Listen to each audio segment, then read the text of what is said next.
राधे राधे, राम राम। मेष राशि वालों, कैसा रहेगा आपके लिए अगस्त का महीना? आज के इस वीडियो में यही बताने जा रहा हूं। कुंडली आपकी मेरे सामने में है, ग्रह की स्थिति सामने में है। सूर्यदेव से चर्चा को आरंभ करेंगे। सूर्यदेव 17 अगस्त तक जो है सो आपके कुंडली के चौथे भाव में विराजमान रहने वाले हैं, यानी कि सूर्य के कारण 17 अगस्त तक आपको सुख में वृद्धि का योग बन रहा है। आपको विशेष तौर पर में मेष राशि वाले सुख की प्राप्ति हो सकती है। 17 अगस्त तक आपको जमीन, मकान, गाड़ी, अचल संपत्ति के रिगार्डिंग भी कुछ विशेष लाभ, कुछ विशेष फायदा हो सकता है।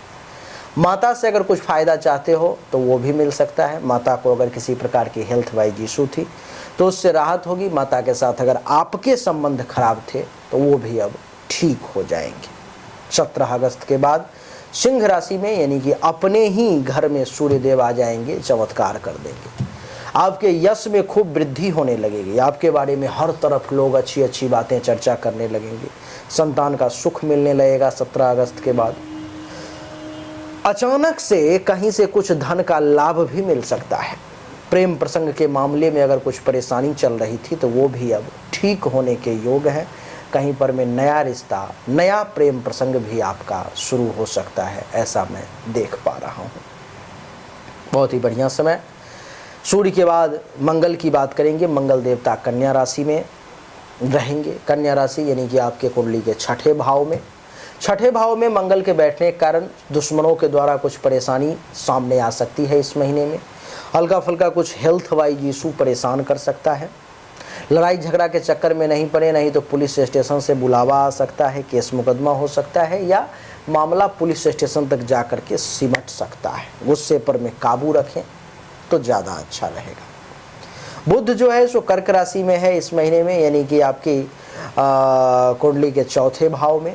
तीसरे भाव का मालिक जो है चौथे भाव में, यानी कि पराक्रम के बदौलत, मेहनत के बदौलत अपने सुख में वृद्धि करेंगे, अपने ऐश्वर्य में वृद्धि करेंगे, अपने संसाधन को बढ़ाने का प्रयास करेंगे। देवगुरु बृहस्पति जो है सो मिथुन राशि में कुंडली के तीसरे भाव में, अर्थात आपको इस समय में गुप्त शत्रु आपका बाल बांका नहीं कर पाएगा। छोटे भाई बहन, जूनियर्स, इन सब से भी बहुत अच्छे लाभ के योग बन रहे हैं आपके लिए देवगुरु बृहस्पति के कारण।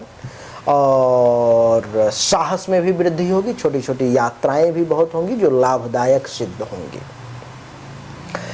शुक्र भी मिथुन राशि में ही है। शुक्र कुंडली के द्वितीय भाव का मालिक है और मिथुन राशि में, यानी कि तीसरे भाव में, यानी कि पराक्रम के बदौलत धन धान्य संपत्ति की प्राप्ति का योग बना रहा है शुक्र। इस महीने में आपके पास में हो सकता है, प्रभु कृपा रहे तो खूब माल पानी आने का योग है। पैसा खूब आ सकता है, परिवार का सुख खूब मिल सकता है, लेकिन ये सब अपने साहस, पराक्रम, बाहुबल और ताकत के बदौलत ही होगा।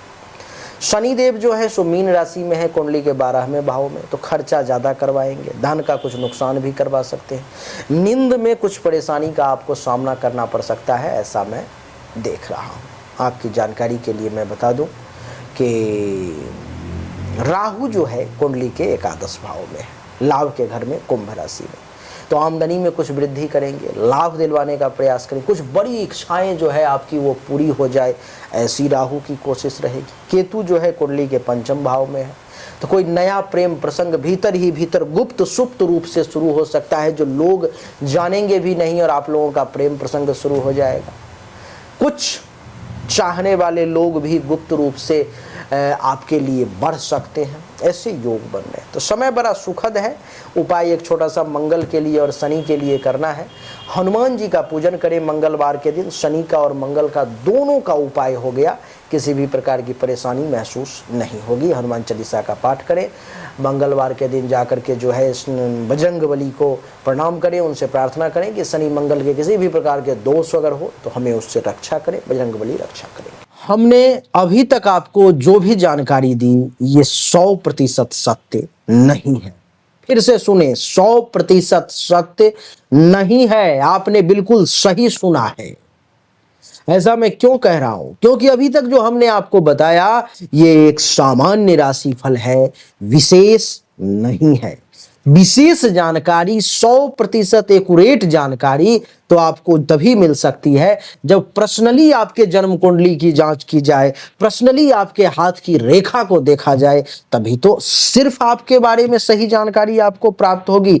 और जब वो जानकारी प्राप्त होगी तो वो 100% एक्यूरेट होगी। आपको जानना चाहिए, अगर आपको परिश्रम ज्यादा करना पड़ रहा है लेकिन परिणाम नहीं मिल पा रहे हैं, आपको भाग्य का साथ नहीं मिल पा रहा है, जिस पोजीशन पर आपको होना चाहिए उस पोजीशन पर आपसे पहले कोई और पहुंच जा रहा है, इसका अर्थ है कि भाग्य का साथ नहीं मिल रहा है, भाग्य के देवता की स्थिति कुंडली में गलत है, उसको ठीक करने की जरूरत है। दूसरा, अगर आप बहुत परिश्रम कर रहे हो, आमदनी के कई सोर्स को तलाशने की कोशिश कर रहे हो, लेकिन आमदनी बहुत ज्यादा कर नहीं पा रहे हो जितनी इच्छा है, जितनी कोशिश है, तो चेक करने की जरूरत है कि आमदनी के जो देवता हैं उनकी क्या स्थिति है कुंडली में, आखिर आमदनी क्यों नहीं बढ़ पा रही।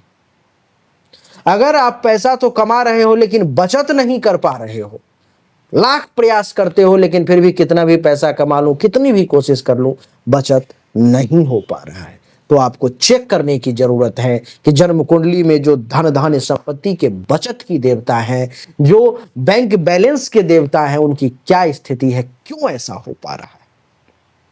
लेकिन इन सब को चेक करने के लिए पर्सनल आपकी जन्म कुंडली की जांच करनी पड़ेगी, तभी जाकर के वो पता लग पाएगा।